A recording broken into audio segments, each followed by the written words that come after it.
আজকে জীবনতলা মূলত আসার কারণ আমাদের সামনে যে ঈদুল আজহা, আপনারা জানেন আমাদের পবিত্র উৎসব। সেই উৎসবে আমরা যে গরু কুরবানি করি, নতুন সরকার আসার পরে কিছু নিয়মকানুন পাল্টেছে। নিয়মকানুন ছিল আগের থেকে, সেটা আগের সরকার চালু করেনি, সরকার চালু করেছে। কিছু নিয়মকানুন জানার জন্য আমরা এখানে এসেছি। আগে কেন চালু করেনি? সেটা আগের সরকারের জবাব দেবে। আজকে আপনাদের যে জীবনতলায় ডেকে যে নতুন নিয়ম শোনানো হয়েছে, এতে আপনারা কতটা খুশি?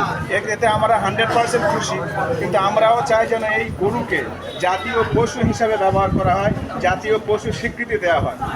আর সবথেকে বড় কথা হলো যে বড় বড় এক্সপোর্ট হয়, এক্সপোর্টগুলো বন্ধ করুন। এখানে শুধু মুসলিমরা খেলে সমস্যা, আর তোমরা পিছনে রাস্তা এক্সপোর্ট করে বিদেশে পার করবে, তাতে সমস্যা নেই। আমরা নেট খুলে আপনি সার্চ করে দেখেন, এই ভারতবর্ষ তৃতীয় স্থানে আছে গরু এক্সপোর্টে, বিফ এক্সপোর্টে ভারতবর্ষ তৃতীয় স্থানে আছে। বড় বড় আল কাবির আল এর নাম দিয়ে, মুসলিমদের নাম দিয়ে আপনারা চালাচ্ছেন, কিন্তু দেখছেন পিছনে ওদেরই নাম, ওরাই ব্যবসা করবে, সমস্যা নেই।